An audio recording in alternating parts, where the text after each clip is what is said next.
Right, here we go. In Hello, Thinking hello. 25. So I feel like we should just dig in. Let's do it. Okay. So a little bit of background. So I came to Italy. We went to the Dolomites and then to Milan for our annual offsite to connect, recharge, chat about all the things. And obviously we did a lot of exploring and um, in a spiritual way, in a fashion way, in a retail way, in all of the ways.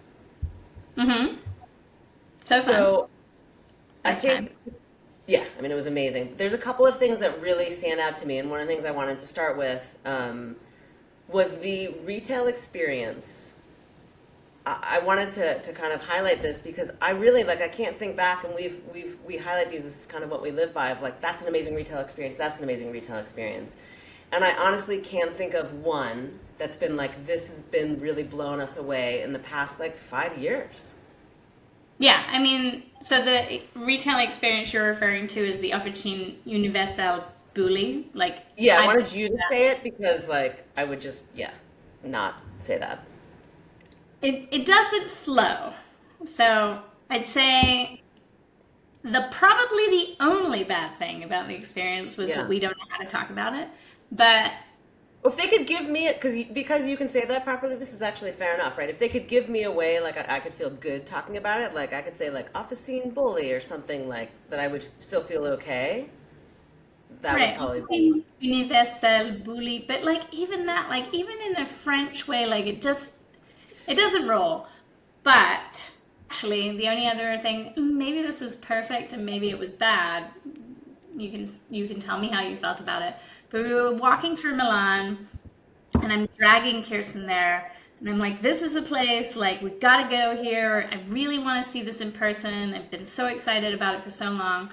And we both walked past it, like literally, like walked past the doors, and then we were like, like reversed. The storefront is quiet. Like it was almost unnoticeable. It was not on a big like main street. It was not in the heart of all the luxe like big stores. It was on a quiet street, like in a cool neighborhood. yeah, Um, but and like not in a nothing neighborhood by any means. Like no, there's cool stuff there, but like it was just not a loud storefront. And so like you are really a like talking destination when you are working like that because you're not just going to walk in off the street like with that. right, right. And I looked at kind of where all of their other locations were. I was like, oh, is there a US version I can go and check out? But of course, there's not. And I do think, and so it's all in kind of these bougie locations in amazing cities in um, abroad, right, in Europe and beyond. Yeah, Europe and Asia. Yeah. Yeah.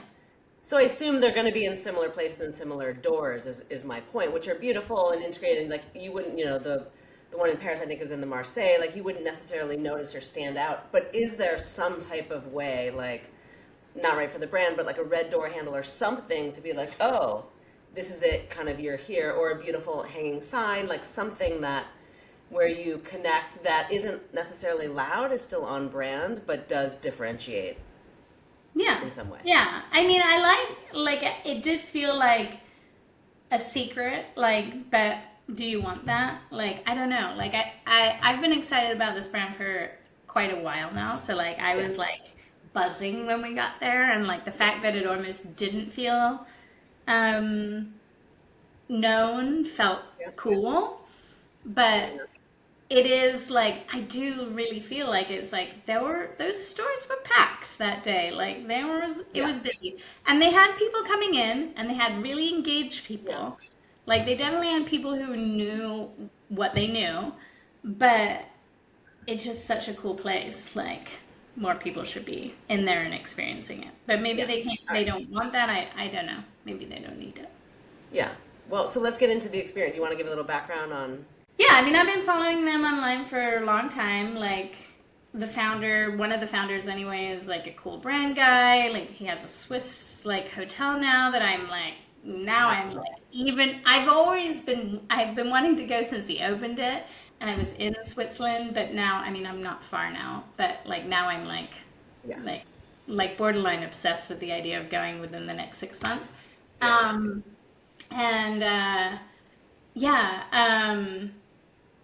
it sounds like I'm not an expert on the brand, but like it sounds like he kind of brought this brand back, and then like it was a brand that existed, but like just the way that the brand feels like it's so interesting. We've been referencing it for a project that we had been working on, and I became kind of obsessed with the interiors. Like this one in particular definitely felt small and boutique and more like in a traditional sense, but when you look at the Asia locations that they've been opening more recently, they do this like really interesting thing where they combine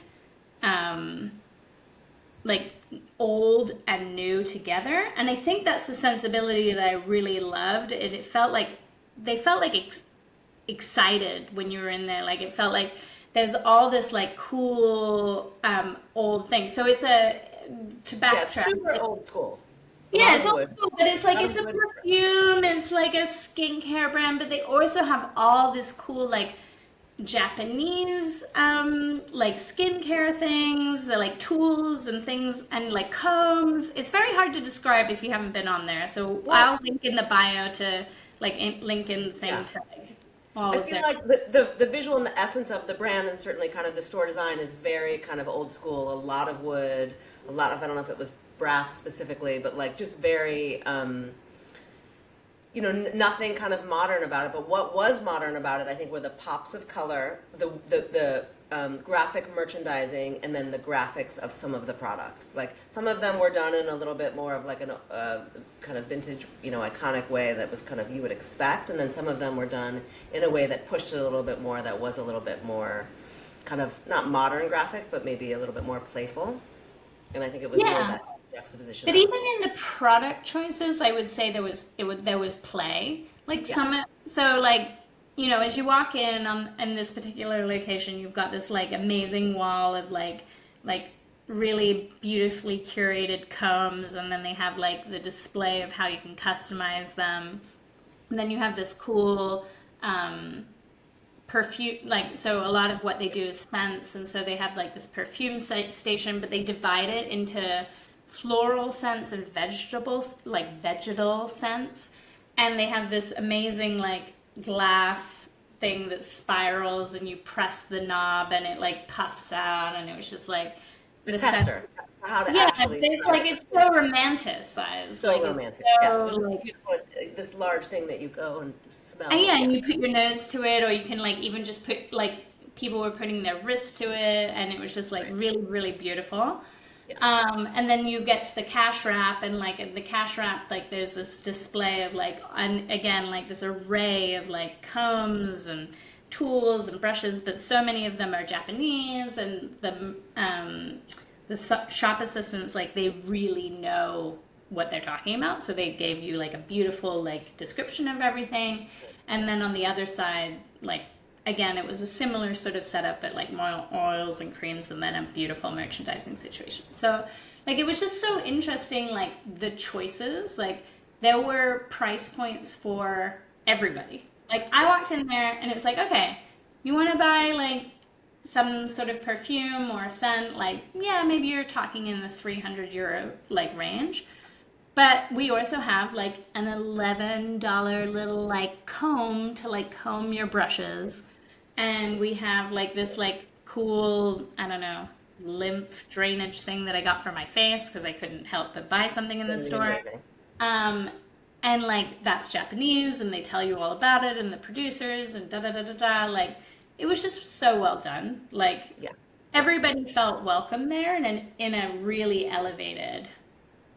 I think Ele- that's the point about the salesperson. So I think to kind of recap, I think the products were very kind of old school in kind of their way and iconic as kind of hairbrushes and perfumes and things can be. But I think the mix of Japanese, which always has kind of a simple, a little bit more modern take on it, and then the way that they were merchandised, which was super graphic, a lot of white space, everything kind of in a grid, and then done by color, done by size, so that it feels really graphic in the presentation. Because if they didn't have those points where it was done more graphically as a grid, if they didn't have the color, and I think they didn't have the Japanese products, it wouldn't feel as modern, which definitely spoke to my sensibility as it did. But then I think the point of the salesperson, who was adorable, uniformed, like played the part But you didn't feel in any way an idiot, like again, going back to like trying to pronounce the name of the store. Like I never felt like not good enough to ask a question or to inquire about this or like ask this tiny little silver comb that could clean a brush, which my 9-year-old daughter would love. She felt very excited to share information with us, and it felt inviting to kind of ask. And Yeah. that mix for such a high-end store felt pretty unique to me. Yeah, I mean, pretty typically, I feel like it's more of a like, we'll help you if you need help, and we'll like only offer so much. But like, she was very engaged and knowledgeable. Like, quite honestly, like she had a lot of knowledge to drop, and she dropped it. Yes. In this like kind, like it was a balance, right? Like it was like it's like meeting a guru, but like in a chill way. She was Yeah. really lovely. Didn't tell you And she was a then, good writer. and she was definitely selling. Like she was for Yeah. sure selling me product. Like, and I like, but it felt like a Oh, the pleasant. copper dry brush?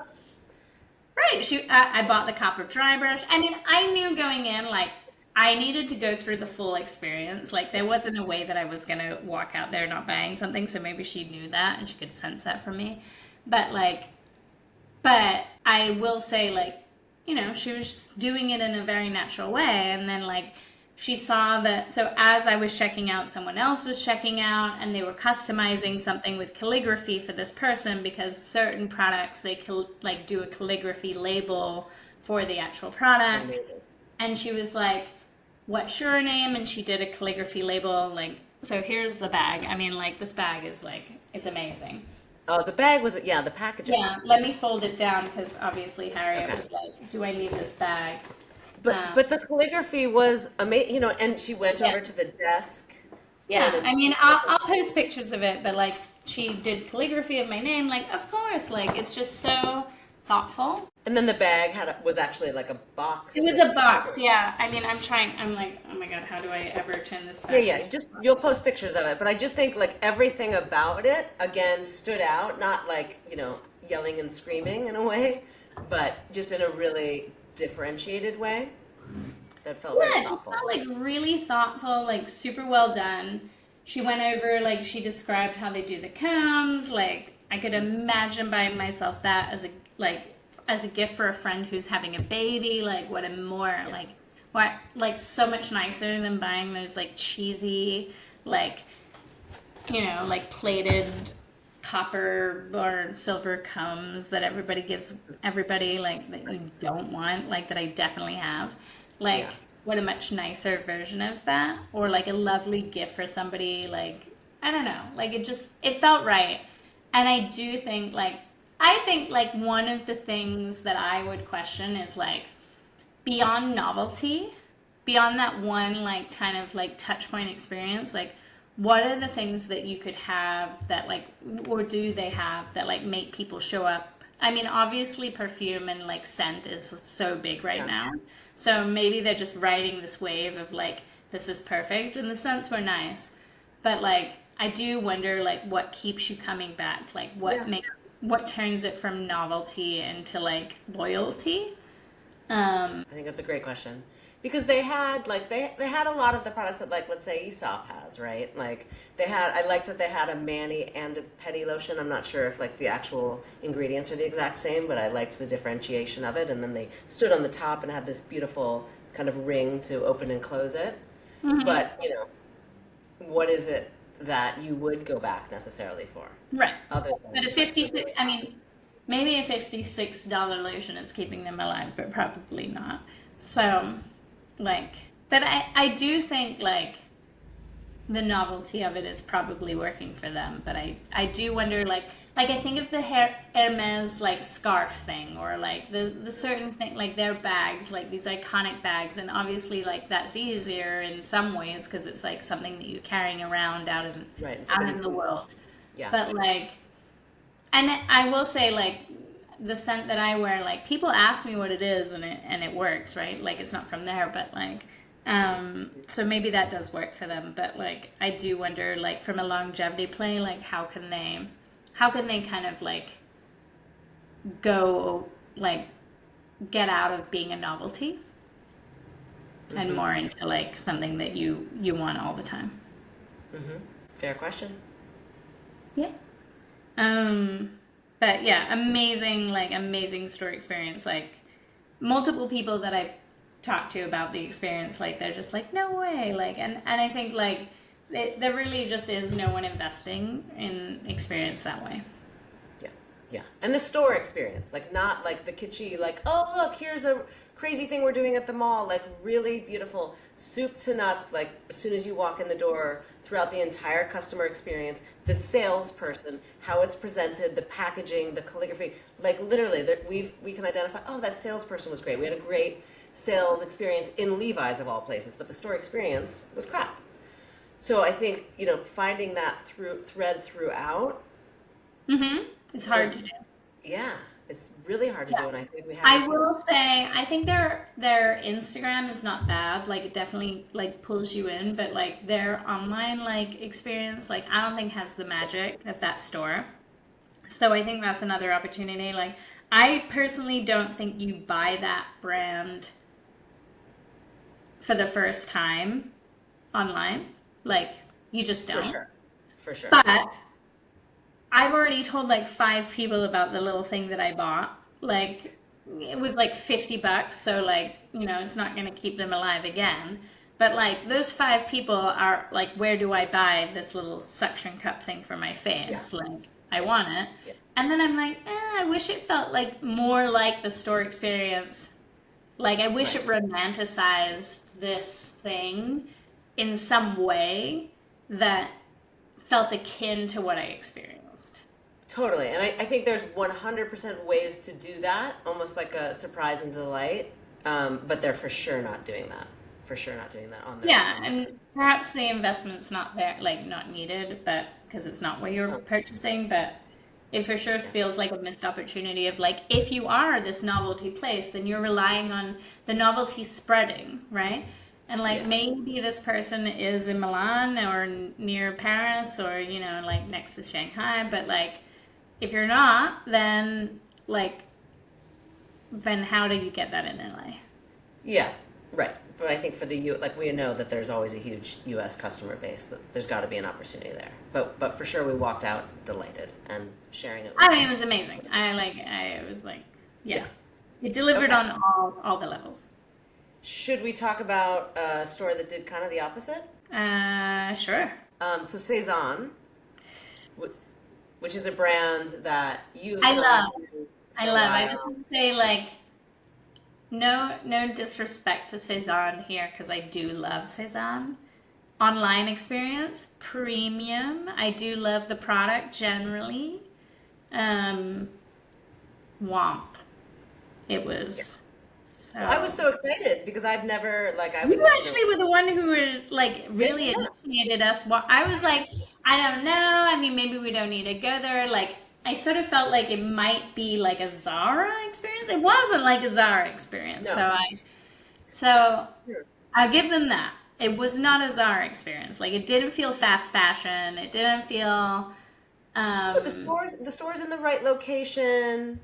There's opportunity there for sure, and the brand is great. Like, the brand is great, and the opportunity. It just the actual experience of going through and shopping was just really hard. Like, in us wanting to be like, here's our money, we want to buy these things. Neither of us walked out of there with anything, which is pretty rare. I mean, that was like literally like the most shocking. As we walked in, we saw this like little set situation, and both of us were like, this is the thing that we're going to buy, right? Like, so they merchandised the windows well. Like, we were sold walking in, and we were not sold walking out. So that was not good. Do you want to go into why? Yeah, I mean, part of that was kind of a sizing, but I think overall, if you think about what their product is, right, which is a lot of patterns and prints, and they did kind of a collaboration, which is what we saw when we first walked in, and then like what you wear from them, and what I was really stoked to buy a ton of is just their shirts, right? Their shirts like this that have just like cool patterns, rad patterns. Mm-hmm. And then I was like, oh, there's this cute kind of graphic sweatshirt and things. Like, I was like, oh, more and more and more.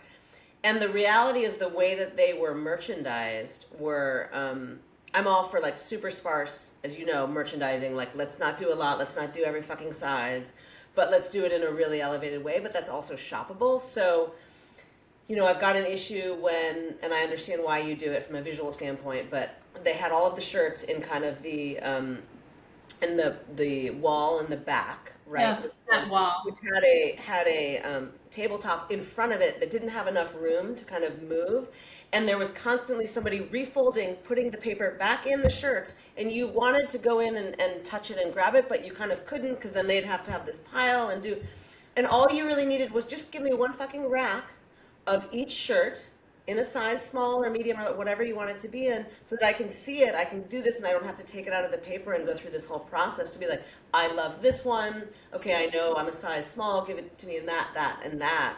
It felt so untouchable, which again, for the brand, which is fairly accessible brand, just didn't feel like the right connection point. She literally told me not to touch the shirt. Well, So that didn't go well. I was like, okay. And as she's pulling it out, I was like, well, those buttons aren't right for me. And that was the point, right? Like, I could have identified that those buttons, like, they had this cute, like, stripy shirt, like, just a regular tee, and then were no buttons on the thing. And then, like, that was just not, like, a detail that worked for me. Not a judgment on that situation, just not right for me. I would have known that had they merchandised it how you talked about. Like, how, if you could have just felt the shirt, held it up, and just been like, oh, no, like, I felt similarly. So they have a jacket. I don't know if it's called the William or the Willis or something like that. I've looked at it online. Long tour jacket.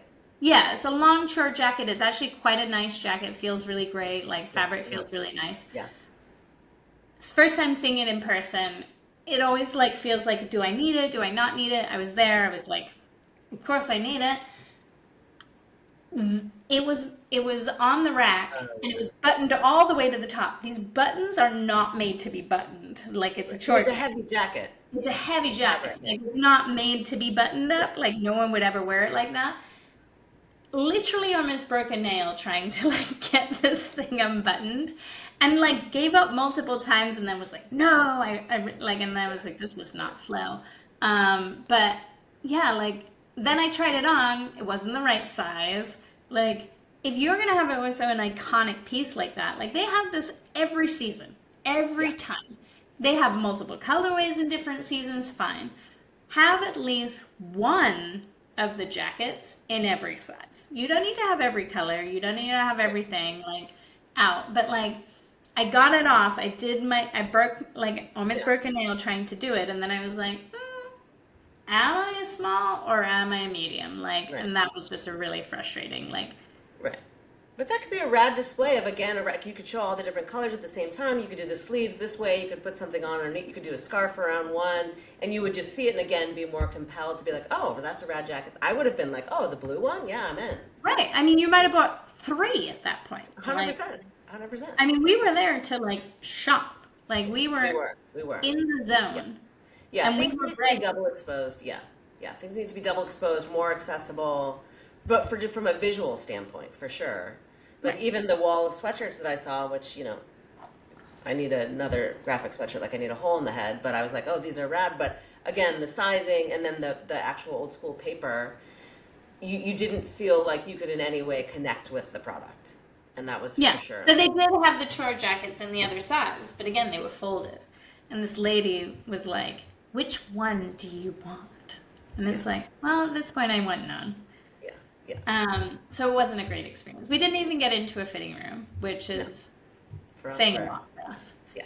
And they had some cute sets, but like they didn't have all the sizes, which again, like I think you're right. Like it doesn't matter, except that like the sets didn't match in sizes. So then they had like a large pant and a small shirt, and so you're like holding it up, and you're like, does this even look good together? Like probably not.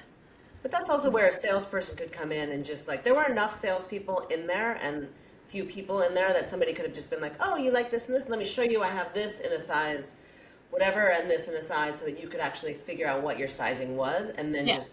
And that happened in Levi's for us. I will say, like, Levi's store needs a real big update, but like those salespeople in both locations that we went to were on it.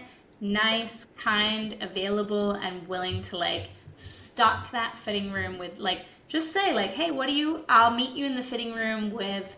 Like Yeah. Madewell does that often. Like it's like, hey, we'll just put it in the fitting room in your size when you're ready, and you keep shopping, and like Right. you know that it's waiting for you. So Yeah. you're like, okay, like I'm gonna be going there like to see this thing happening to me. If you want to do what you're saying about like having all these like walls and things, like then you need really on it associates who are just like there and willing to pull product for you all day. Yeah, and to your point, the guy at Levi's was amazing. We tried one thing on in Japanese denim, and the guy was, he was like stylish and like had understood kind of where we were going, but was like, oh, do you want to try these on in Japanese denim? And here's another pair for $300, and here's another. But like that was the right thing to do from a both like our customer experience standpoint and from a sales experience. It felt a lot like what we were talking about before at OFFICINE, UNIVERSELLE, BULY, whereas they were selling us, but it felt integrated into the experience that we wanted, and kind of you still feel seen within it, of understanding what our desires were, and so it didn't feel off. Yeah. Yeah. Agreed. I mean, I think like go back to Cezanne, like I think the other thing that was challenging for me is that as somebody who has shopped online for them with them multiple times was like the store was small. And so in comparison to the vast array of things that they have online, like some stores you go into and it's like they have what they have. Like, I mean, and then even with Zara, like pretty much they have every SKU, but like every store has every SKU, and you're Wow, just it's like in this overwhelming. like It's overwhelming. array of like, yeah, we don't need that. But like I did feel like the shopping wasn't like it wasn't akin to the online experience, and I've been trained in their online experience. Like they Right. do this cool like they do a lot of like styling on their site, like where they show you Mhm. like different outfits, and they really do that fairly well, I think.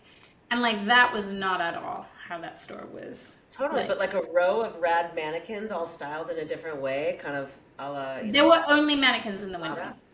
Yeah, but that would have been amazing to show all the shirts done in a different way, because that's obviously a huge part of, I would imagine, their sales, are kind of just their button downs and done in a different way. But the fixtures were so inaccessible Yeah. that you couldn't get an idea of it. But I love the idea of showing all, because you do show that online. So how do you bring that experience, even in a limited store? Like you can do that. You have to pick and choose, but you could have said like, okay, what are the 5 best things about the store, or the online experience, or the brand that we Right. really And I bring? think that's really identifying what your brand does well. Like that to me is like what they do well was not on there. Like it Right. was like Yeah. none of their hero products were heroed, which they do extremely well on their site. Like every time like they style anything, that half the time it's like with one item that's a hero product. So you always are constantly re-seeing the jacket or the pants or the this or the shirt. Like it's almost never like out of sight, or and like they style really well. Like they just miss the mark in Yeah. terms of like Yeah. what you know of the brand didn't show up there. Right. But great brand, really good Loved it. opportunity. Because like I I don't think know if that, there like is another honestly, store. I think they're doing really well online, and like I see them doing a lot more stuff. Like they're doing dinners and they're doing cool stuff. So I think they're really trying to Yeah. do it. And like if they're really thinking that retail expansion is like in their future, right? Like this is a test, or Yeah. like I don't think they have that. I looked, they don't have that many locations, right? Like there are some learnings, I think, and then also some brand questions that they need to ask of like, what are we about, and like, how do we bring that out? What Like, do we want to we be known work for? with a Yeah. bunch of retail brands that are like, they really love these like graphic walls, and like, it it comes up again and again, and I think that it comes from like, quite honestly, like a place more of ego than a place of like, what does the consumer actually love about who you are? Like, what do they really want? Like, and that wall did not live Yeah, up. no, and I think it's a great point. And I think there's really just, having worked a lot in that type of fashion, like very sartorial, there are ways to show shirting in a really inspiring way that are still very elevated, but you can also, it can be a yes and of also making them accessible so that people can touch them and try them and want to like actually purchase them. I think you can do both. I think it's a great point. Okay. All right. I mean, there's a couple other kind of shout outs. We're at 30. Le Double J. Did I say that right? Because I would say Le Double J. I don't know. I mean, I'm not an expert. I'm only an expert in her spirit guide. Which was amazing. And she seems super rad. And I loved it. There's such a strong point of view in that store. Like, I expected it to be a little bit more, general and more kind of lifestyle-y. Like, there is a really specific point of view, which I loved. Not for everybody, not all parts for me, but, like, loved it. Yeah. I think, like, one of the things I love about this store is that I can identify quickly, like, the 3 people that I know that store is perfect for. And, like, that to me is always a great sign. Like, it's like, hey, friend, who is going to buy, who has the price point, like, the price point's not going to scare them off. Like, here's where I think you should be going, and they'd be, like stoked and excited to go do it. Like, that's cool. I think they're interesting.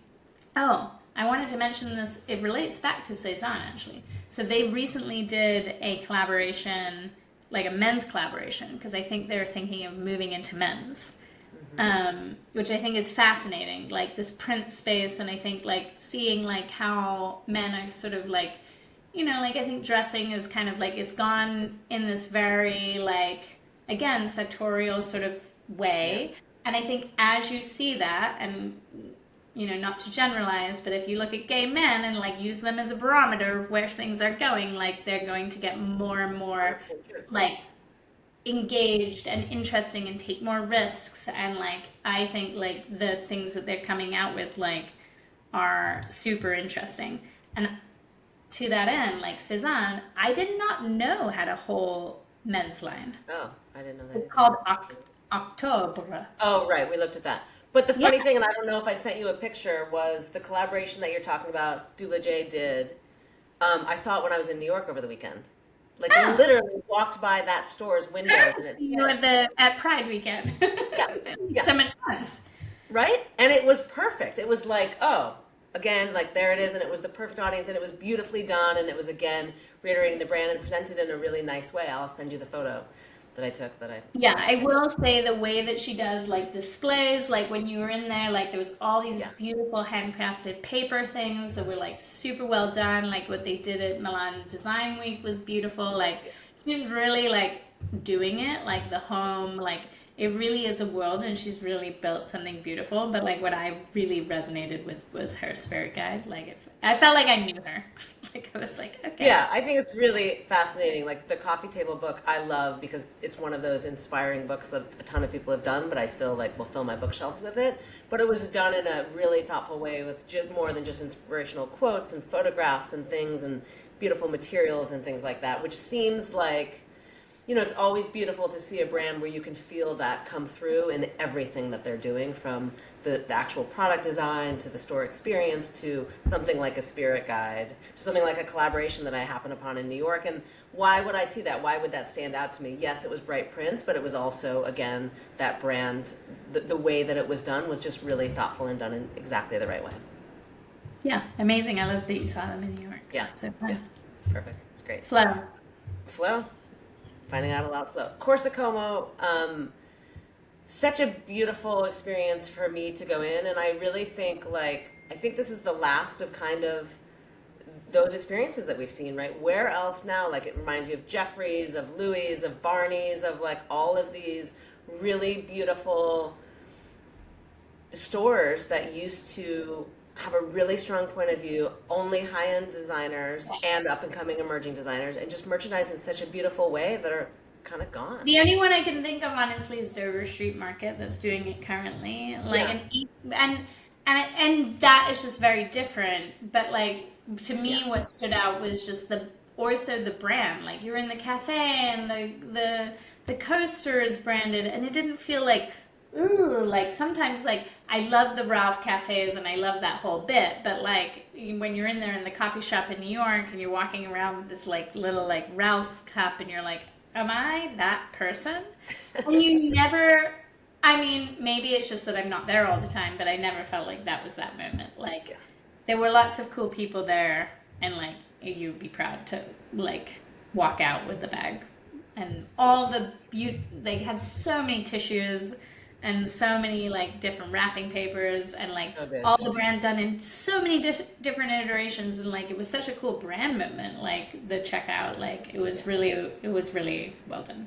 And again, they had because they had kind of a little bit of like a hodgepodge of things that you could buy. They had something for anybody in their kind of branded products, which I thought was really thoughtful. They had kind of a designer line of Birkenstocks, of course, that would be more, maybe, 300 euros, 200 euros. But then they had kind of, an umbrella or something you could buy for 10 euros. And like, again, having that high and low and being able to access the brand at almost any price point, I think is really a beautiful experience.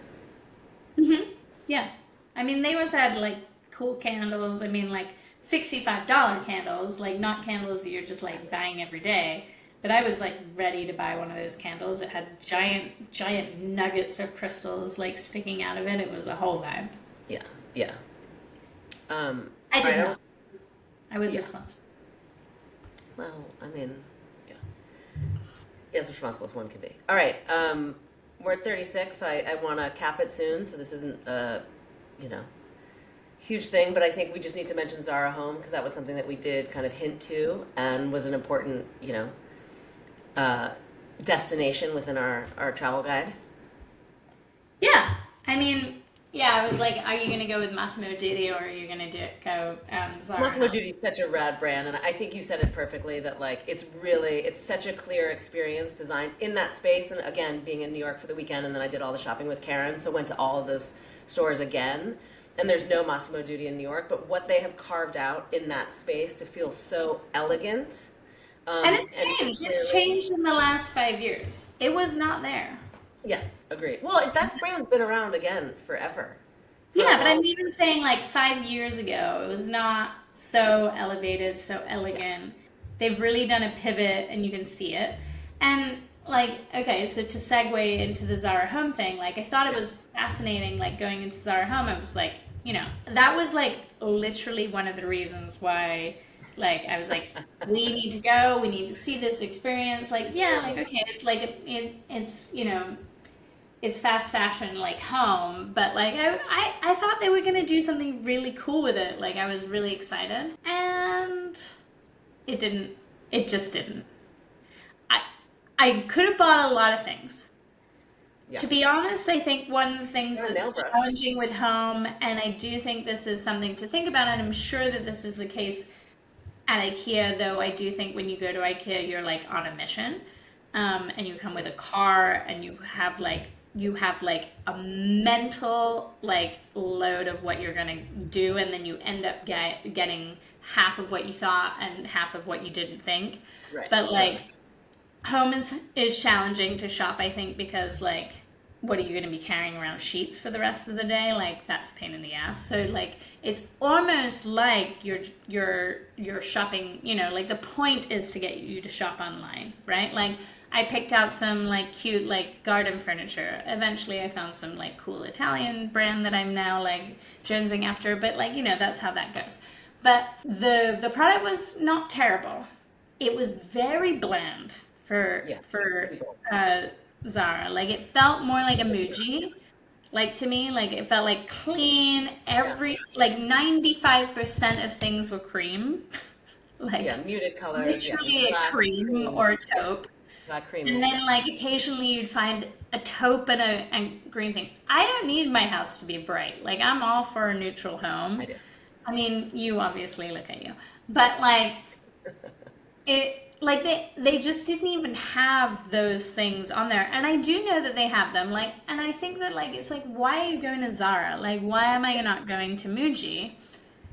And Muji Home exists, and they do it well. So like, that to me is not differentiation. Like, but that goes back to the brand work of really going like, okay, let's not just do this as an extension. Let's be like, okay, this is a different category. This is a different thing. What do we really want to be known for? What are we really doing here? What's the value? Yeah, and I think there is one. I think there is one for sure. I I would just need to really say find a brand that's big here in Europe is called La Redoute, which again has been around for a while, but they are like killing it on the Instagram. Like all my friends are buying their prints and their patterns of sheets. Like they are killing it. And I would have thought like that would have been it. Like when I went into the kids section, like I was ready for like a neon printed, like Totally. pink and white striped duvet cover for Harriet's room. Like I would have bought like four. Like, like I was ready. Yeah, yeah, And it was like, like a lot of taupes and like cute things, but I was like, oh, like, like, I don't know, like it's not a must have. It's no. not a like, I can't. There was nothing in there you were like, I have to get this, or I have to pull this out. But But the like thing doing a is, collaboration, what was that? doing a collaboration like with Mary Mecco or like Miss Well, yeah, I Sewing mean, or something like that has like an iconic even design sensibility that could have been really bright and fun. Then you're like, oh fuck, I have but to. Zara doesn't even need that. Like they have the team. Like they have the team. Yeah, They have good print team. Like they've got it. They should be using it. It doesn't need to be every product, but it should be yeah, maybe a good mix, a 2080, like whatever we think is like it's figuring a, out their space. a reasonable mix. I'd say like 50% less candles, and then I'd say 50% more displays. There was one sink, and I think they maybe were in progress because like I saw definitely like a bathroom cabinet that was just like merchandise against the floor, and I'm pretty sure that's not merchandising. So like maybe it was to come, but it didn't even feel like they built in the real estate for like really good displays. Like I don't love shopping IKEA displays, like, but I am inspired by them.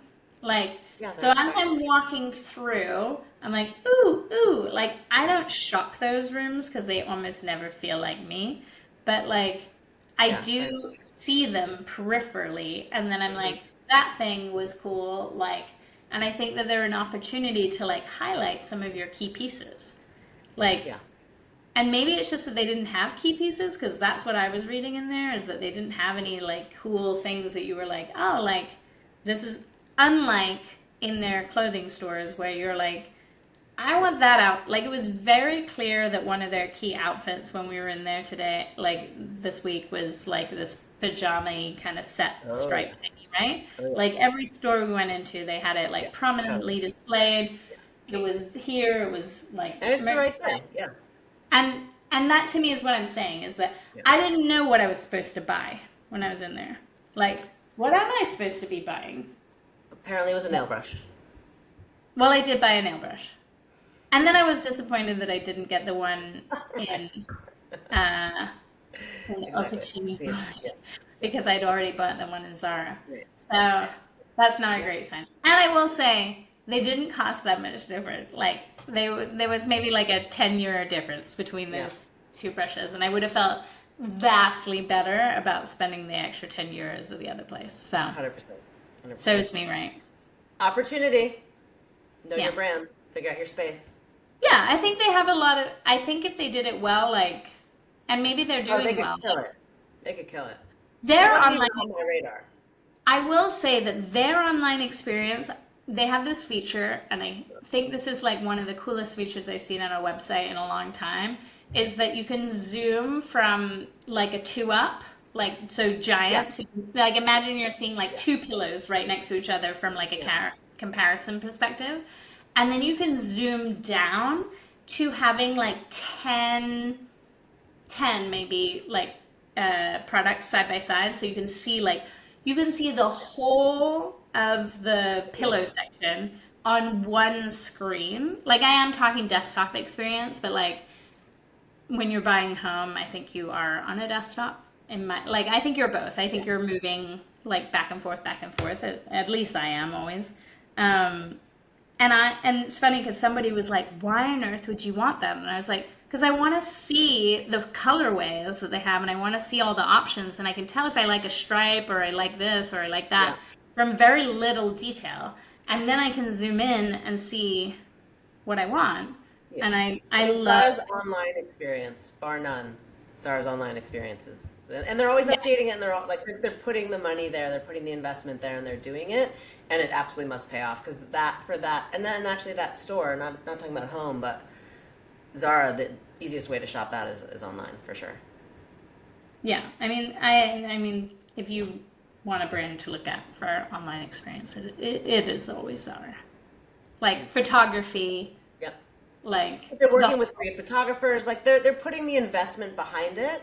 They're not yeah, just trying to like. they don't cheap out. Like they're styling things, they're doing Yeah, things. yeah, yeah. Like Which is they are really like paying they're off. selling it online, and Yeah. like I'm always here for it, like shamelessly. 100%. But All right. all right, that was 45. fun. Yep. It was great. Bye bye. Bye.